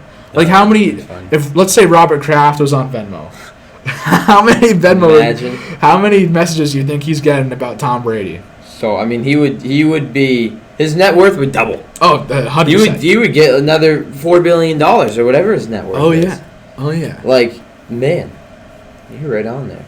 Oh, yes. So right before we take a break, we'll hit on our last baseball topic, and then when we come back, we got some Tom Brady talk. So. Last thing about baseball, Jose Bautista.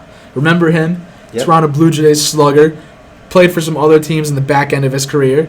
So he's been out of the league for, I think, 2 years now, maybe 1 year. But in his prime, he was a heavy hitter. I mean, this dude was hitting home runs left and right. So he was working out with Marcus Stroman this offseason and a little bit in spring training, except he wasn't like hitting with him. He wasn't having Marcus throw him BP or anything. He was on the mound throwing bullpens. Why? Why? Because why the heck not? He's a professional athlete. He can do what he wants. He was on the mound throwing it in. And Marcus said this guy, Marcus Stroman, pitcher for the Mets, he was former teammates with. Yeah, I kind of like that guy. Yeah, he's a big personality. Yeah, it's fun to watch. You either love him or you hate him. I'm on the love side. I think what he does is fun and energetic. But former teammates with Jose Bautista on the Blue Jays, he said this guy can legitimately throw in a big league pen. He said he was throwing in the mid-90s. Now, it's not confirmed, but he was throwing in low, mid-90s. He's got some movement. And you look at the video of Jose Bautista throwing, he's doing it pretty well. I mean, he had an arm out. Where did he play? Left field? Right field, left field, outfield. He played third base sometimes, but mainly right field. And yeah, he did have an arm. He wasn't the best fielder, but his arm was strong. Yeah. So it makes sense. And I don't know if it's been said he's trying to make a comeback, but you got to think he is. I mean, he's going on big league facilities, throwing on bullpens with guys. And now he's going to be pitching on the Dominican Republic team for the Olympics. He's going to try and qualify for the Olympic Games for the Dominican Republic. But he's not playing as an outfielder. He's playing as a pitcher. So he's going to try and make the team as a pitcher. Yeah. Well, he's on the team. He's already on the team. He's going to try and solidify Dominican Republic's spot in the Olympics, helping them as a pitcher. Cool. Maybe a two-way player, a little DH pitching action, a little Shohei Ohtani time. That would now. That's it. If they make it and he's on the mound for a game, I would tune in. Right. That would be entertaining. So obviously, see if he can do it. Dominican Republic's gonna watch no matter what. They're crazy about baseball. Yep. They love Jose. Any guy that comes to the big leagues from the DR, they're going nuts for. So the fact that he's playing for the national team, hopefully in the Olympics, gets him going. Do you know how many teams you get into the Olympics? I'm not sure. I know that they're starting up pretty soon because the Olympics are next year. This is the first year baseball will be back, right? Okay. So they always have the World Baseball Classic, which is awesome. So I don't know how like similar it's going to be in atmosphere wise, but yeah, it's coming back. I'm not sure exactly how many games I have to play. I'm assuming it's just like a tournament type of thing. Yep. And so they're going to try and qualify. U.S. We should have a pretty good team. A lot of college kids, a lot of MLB guys. So good. We'll see, but that'll be interesting to watch. If they make it, all eyes are gonna be on him. I mean, if he does well in the Olympics, you have to assume he's gonna get offered a minor league deal or something to be a pitcher, right? Yeah. You got to think that that would be in the cards for him. I mean, there's like you said, heck, the Red Sox might have to offer him. Oh, I mean, why not at this point? And if it doesn't work out, I mean, we could use a DH maybe. You're right.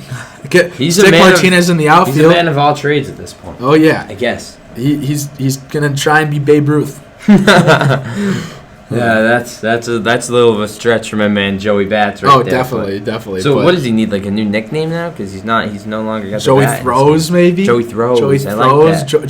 Joey Two Seams. I don't know. I don't know what he's got on the mound. I don't know what his arsenal is. But yeah, if he makes it as a pitcher, he's gonna need a new nickname. You're right. That would I'm pulling for him. I'm cheering. For I him. think it would be cool. He's on the older side, so I don't know.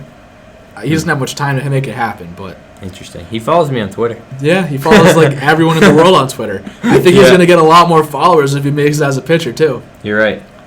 Yeah. But you want to go do a quick break and then we'll talk little Tom Brady. Yeah, let's do it. All right, we're gonna go to a break. You're listening to WDOM 91.3 Behind the Dish. We'll be back in a couple minutes. All right, Rob, you ready to hop back in? I'm ready to hop back in. I mean, this next topic's a little bit of a. It's kind of like my Achilles heel. I don't like to talk about this topic, but we have no choice, right? No, it's we gotta talk. We gotta hit on it. Actually, I still don't know. I'm still into the denial stage whether or not it's huge news because like I don't want to think about it. But Tom Brady, Oof. There's obviously for those of you who haven't heard. It's not known that he'll be coming back to New England. It's an unknown whether he'll be now up in the air. Whether he'll be in Las Vegas, Los Angeles, Miami, Nashville, New York. He could be Dallas, or hopefully back here in New England. But so obviously that's huge news. The greatest football player to ever live. He's not in his prime anymore, but obviously he still can get it done. He still can get it done. Still gets it done. We need him, but there's a lot of other teams out there who could definitely use him too. Oh yeah. All of which we just named. But right, I mean, as soon as free agency was able, you're able to start conversing with the free agents, it was reported that 8 teams are interested in signing him. 4 right now. I thought that number was a little low. I mean, you got to think that more teams are looking for quarterbacks. You think out of the 8 teams looking, 8 would be ready to sign him right now, right? Yeah. Yep. I don't think there's anyone out there who would say no to him. Maybe the Chiefs. Yeah, I guess so. The Chiefs. There's no actually. So yeah, there's teams. So let's knock out teams that wouldn't sign him. We got the Chiefs, the Packers, Ravens. Maybe Saints. The Texans. Saints, Texans. I mean, there's a decent amount of teams who have a quarterback who like. I think the Cowboys keep Prescott. Yeah, take them out. I agree. So that's it. Let's just say like at least 7 teams that are out. Yep. So that leaves Seattle too. Yeah, with Russell Wilson. So 7-8 teams that are definitely out. We'll say we're forgetting some. We'll say there's 20 teams who could use him. Right. That's a lot of teams. That's a ton of teams. that's a lot of teams. And then probably realistically, let's take out probably another 5. Another 5. Maybe 5 to 8 because he just wouldn't want to go play there anyway. Or just the teams in general aren't interested because they don't want. Yep. They're either gonna get a Joe Burrow or something like that. They want to jump him in, put him in right in. Right. Or they don't want a quarterback that old. Yep. So let's just say there's they saw that. If he wants to get paid, I saw. Yeah. Which is he's been taking cuts for the Pats so they can go get other guys. So maybe realistically, 8 teams that are interested isn't so out of the question. I guess. Yeah, I think it could be a little more. I think it's a little more, maybe like 12. Yep. But 8 realistic teams that have a shot. Let's say. Yep. But so the rumor was coming into this week, it was that the Pats have not been in contact with Brady. Right, which may have been true. But that changed. And it was reported that a meeting had not been set. But like you said, that changed. When I haven't read the complete news on it. I've kind of I've been busy. I've been a headline guy, which is the worst type of guy to be because you can get a little. You can get a little. You don't get the whole picture. Right, exactly. So I've been a headline guy, but one of my friends read it and he kind of gave me like the quick lowdown. scoop, the quick lowdown on it. So apparently, really, it wasn't much of a lowdown. He told me that Brady and Belichick had a phone call in which they talked. Apparently, it didn't go too high. Apparently, it didn't go too well. That's about as extensive as he got for it. I don't know if maybe that might be pretty as much extensive as the article extensive got. as the article was. Okay. So yeah, I guess it didn't go too well, and I don't know what to say. Like, so that's not that much news. It didn't go well. Like, what does that mean? But I mean, you pile on top of other events that have happened, such as the Syracuse basketball game. Was it right? Yeah. Let's Syracuse basketball game. He's at the game let's with. talk about that. He's at the game with Julian Edelman. They're on FaceTime with the Titans. Mike Vrabel, the Titans head coach, who was a former Patriot, so he was a former teammate of theirs.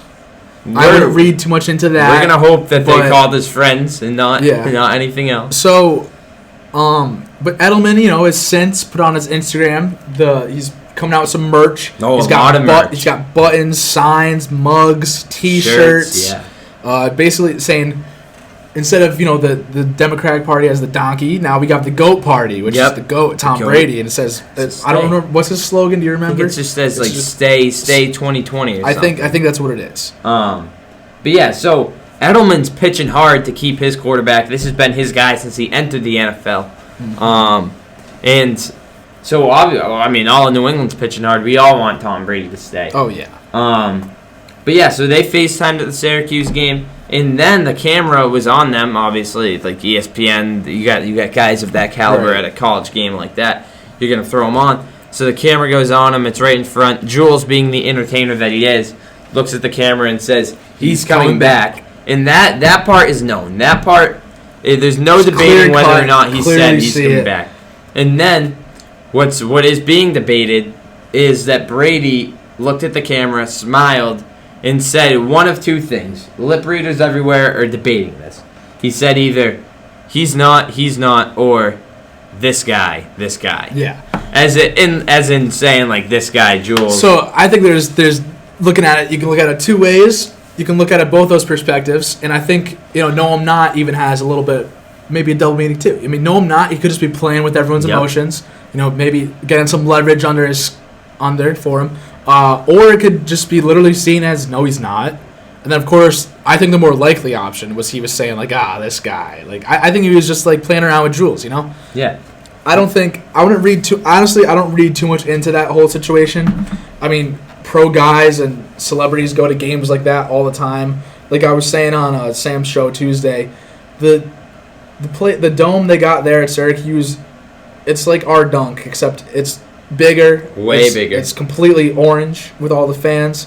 It's wild. It's just a fun atmosphere to be in. I would love to go see it. I got cousins up there. I'd love to go see the game with them. Yep. I think anyone would just be content just sitting there and taking it all in. So I'm not going to take too much out of that interaction.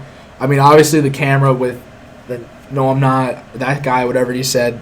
I mean, that's a little concerning in some ways, I guess. But I'm not going to look too much into it. I don't think that's any indication of what's going to happen. I think what is an indication is the phone call with Bill Belichick and the report saying that it's not going too well.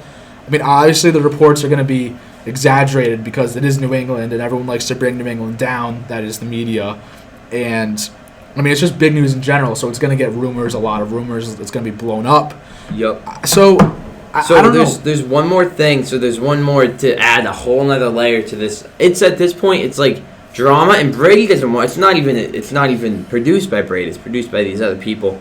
I mean, literally, he's just trying to enjoy his off season. He'll figure it out after. But yesterday, Dana White went live on Instagram, and Brady was on a phone call with him. Right. When he was live, so he was on speaker, and Dana was talking to him. Dana White, the president of the UFC. Mm-hmm. And so Dana White asked Brady. He said, Dana White's a Raiders fan. Out in Vegas, that's where the UFC is based out of. So obviously he wants a star like Brady to come into his city, bring even more entertainment there. This is the first year the Raiders are going back to Vegas. Should be good. I mean, they got brand new facilities. It is going to be unbelievable. So Dana White gives him his pitch. Brady chuckles, similar to what he did with Jules. Him and Dana White are pretty good friends. So he chuckles, and he responds with, Dan, I don't know what the future holds right now. I got next week. I got a week out on vacation with my family, and I'm looking forward to that. That's what he said. So that gave me a sigh of relief. And he's done similar things in the past. I know there a while back on his Instagram he did one of the Ask Me Anything type of things. Yep. And it came up, where you playing next year, and he just literally just stared at the camera. He didn't say anything. Mm-hmm. So, I mean, he's not giving anything away. If anything, he's just saying, I don't know what the future holds. Yep. I don't think New England's definitely not out of the question. No, for sure. I think that in my eyes, it's still the top runner. I think we're the front. Yeah, front runner. Front runner still. I don't know. I think the chances have definitely gone down. Yeah, they have. As much as I don't want to say it. Yeah. They have. When people say he's going to be in California, I see that as a real possibility. The only thing is, I don't think he's going to be playing for the Chargers. I think he's just going to be retired, living in California. You think so? So you think he's either coming home or he's retiring? I like to hope so. Coming home, when I say home as in New England. No, New England's his home. I think it's his home now. He's been here long enough. His kids were raised here. It's his home now. Yep. So, I don't know. I'd like to think of it that way, but the possibility of him going to another team is growing. Yes, it is. There's no denying that as a Pats fan. Honestly, would I be hurt as a Pats fan? Yes, but I think I could come to terms with it and understand. I definitely could. After years and I years, would potentially buy his jersey of the other team. Oh, I think it would be cool. Just because. Yeah. After years and years of taking team-friendly contracts, I want Tom Brady to go out there and get that money. Yeah. I know one time. I want to pay him myself. I'll start. We'll start Venmo and Robin Kraft. We're gonna pay him. Yeah. But I know one show you weren't here, and I kind of went off on a rant similar to how I think all athletes deserve to go out there and get money in free agency. I kind of centered it around Mookie Betts and his news, but Tom Brady has put in the work. He's given his body to the game. He does these special massages and all that to stay healthy for the game. He's taken team-friendly deals. He's done so much for the city of Boston, the New England as a whole. He's given everything to us. He's put it all out there. He deserves to go out there and get paid. If it's not with the Patriots, am I going to dislike it? Yes. But do I understand it? Yeah. And I'm going to go out there and do what's best for him. At this stage in his career, one, he wants to finally make some money and get paid because he deserves it for his career, and he deserves it because he can still put up those numbers.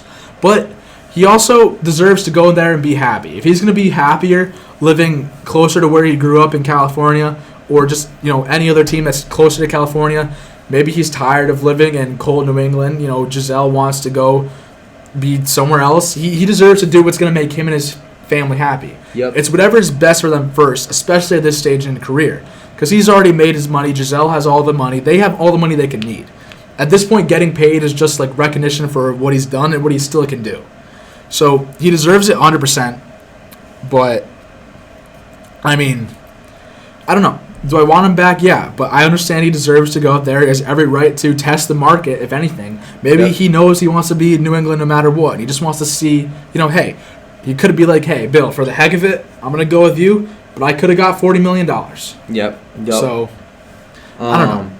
Yeah, so I agree with everything you said there. I guess it's only a matter of time. It should be, we're still pretty far away from finding out what's going to happen, but it's really just a wait and see type of thing, and obviously, hopefully he comes back. But if not, you can't knock him. Yeah, and so is that all we got on Tom Brady? Yeah, we got one last before talk. I'm gonna let you. I'm gonna let you go real quick.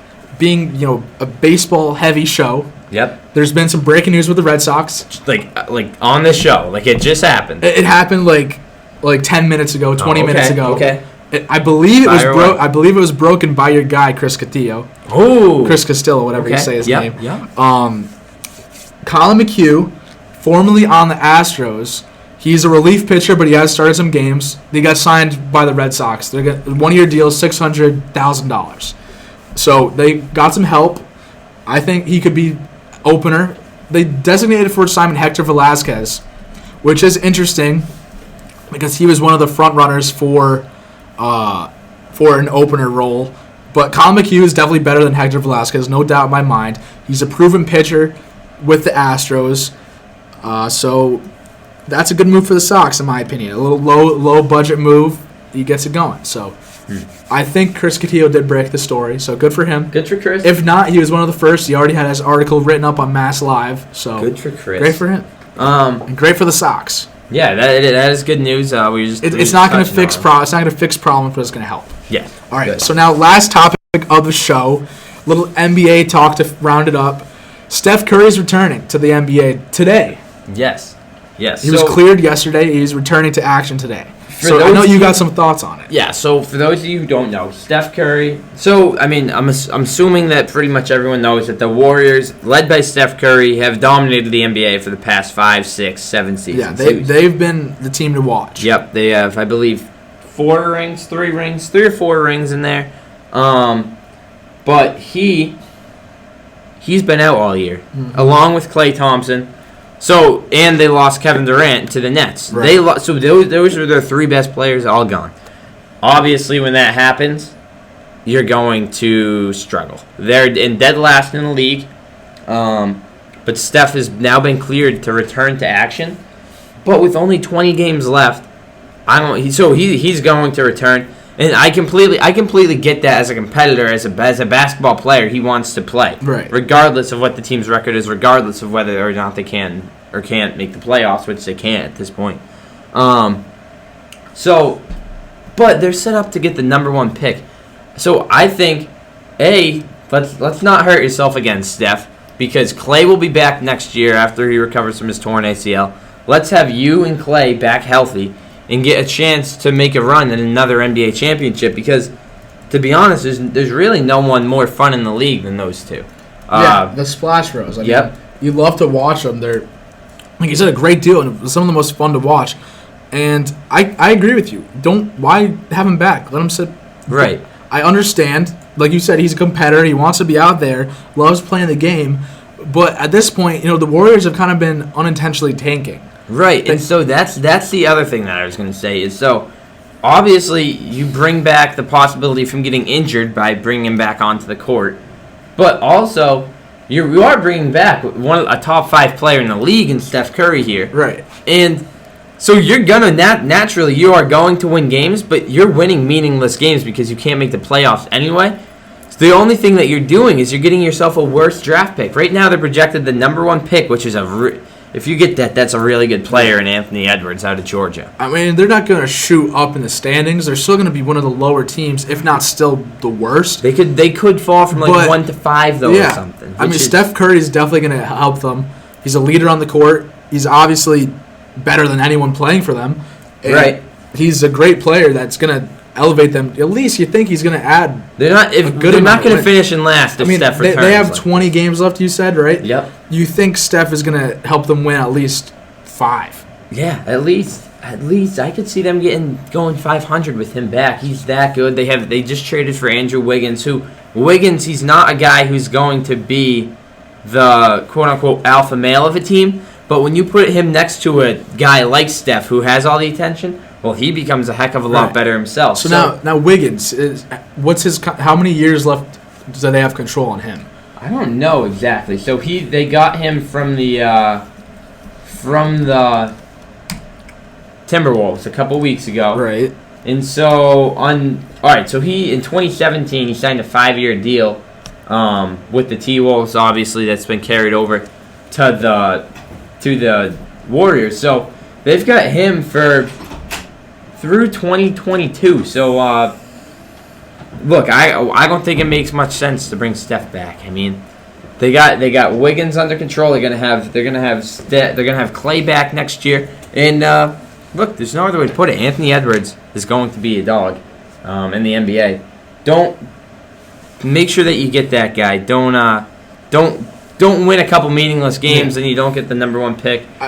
Also, not the most persuasive argument on it, but he's been having a blast on the bench. No, he has. I mean, he's one of the most posted about players still on the NBA account, on the Sports Center account. He's on there almost every night. It's with his celebrations, whether he's interacting with fans, the guys, just celebrating in general. He's having a blast. Let him keep doing that. He's completely content. Obviously, he wants to get out there, but let him get even healthier, and then have a great season next year with a full season of Wiggins. Hopefully Clay's at full health, and you got those guys. You're going to be a good team. No, I couldn't agree anymore. So, look, I just I guess he's coming back. There's no other way to put it. Like it's already been decided, but I think it's a bad idea. I just hope that he doesn't get hurt again. You hope he doesn't get hurt. And as much as like not a great idea we think it is, you still gotta love Steph Curry coming back and playing basketball. Oh, I'm gonna watch the Warriors games, even though they're terrible. I'm gonna watch them. They have no chance. They're meaningless games. I'm gonna watch just because I like watching Steph. I mean, and he's not like the same type of player as LeBron or Zion, but he's got the same energy that he brings to the court. He's still that fun player that you want to see every second of, because he's gonna he's gonna shoot a three from basically half court and make it with ease. Yeah. I mean, no matter what, he's going to be fun to watch. And you like to see that he's back. And as much as an odd move it may be to bring him back at this point in the season, you like to see it happen. It's good. Honestly, it's good for the Warriors. It gives them a little bit more attention. Oh, yeah. Much more. I mean, it's not the best move in my TV opinion. ratings are down like 20% from last year for them. So there's more than one reason they're doing it. Yeah, exactly. Look, it is good to have him back. I'm gonna watch them the rest of the year. He is probably the best. He's the best point guard in the league. There's no doubt. And he's the most fun to watch. So I'm excited to have him back. I just don't know that it's the right business move. Yeah. Well, it might be the right business move in the sense of revenue. All right, I don't know if it's the right basketball move long term. Right. Long term. I agree with that. But yeah, that's all I got on that subject. You have that's all I got. Why don't we do one quick thing? We won't get to hear our results for like 2 weeks, but I think it'd just be fun for us. Why don't we make one prediction on the PC DePaul game Saturday? Oh, good point. It's their last regular season game of the year. So why don't we make a prediction on that? Get a little score and outstanding player like we always do. And just for the fun of it, because, no one's going to remember in 2 weeks, but let's do it anyway. Yeah, all right. So why don't you go first this time? Okay, I'm going to go with... It's a blowout. Providence wins 78-62. I like it. 64. Oh, given. Yeah, they're gonna backdoor 64. They've been playing better basketball lately. So DePaul? Yeah, they have been.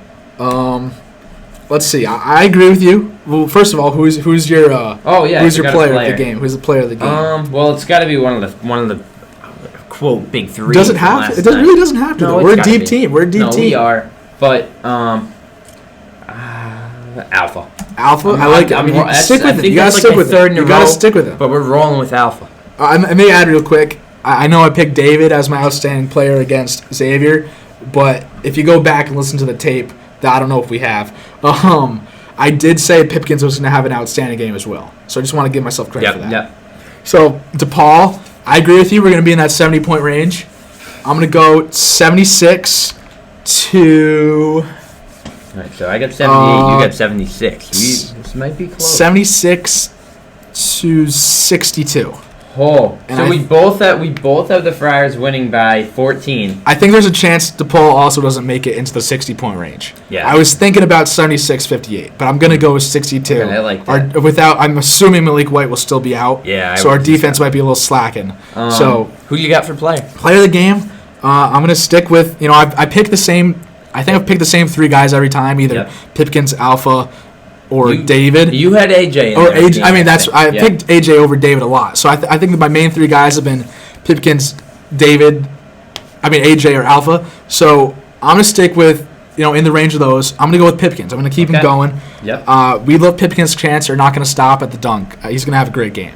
Love it. So that's what we got. Hopefully we win the Big East tournament, and by the next time we have our next show, we totally forgot that DePaul. We even played a crappy DePaul team on we're going to be Saturday. When we have next show. We're not going to be talking about DePaul. We're going to be talking about our great success in the Big East tournament. Yep, exactly. But that's all I got.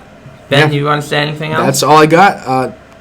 I think we're looking on the up and up and everything. Yeah, everything's moving in the right direction. Fun March ahead. Oh yeah, we say it every show, but March is just looking so exciting. We got the March Madness tournament, Big East tournament. We've been playing great Friars basketball. Baseball starts at the end of the month officially. NBA playoffs, so much to look forward to. So we got a lot to talk about in 2 weeks. We got 2 weeks of things that could happen. So we'll talk about the big news events and obviously what happens that week. Thanks all who listened today. Thanks to caller. Hope we get more callers in the future. But thank you all to listen. This has been Behind the Dish. I'm Ben Bellotti. It's my co-host Robbie Cannon. Thank you guys. You're listening to WWM 91.3 PC Radio. This has been Behind the Dish.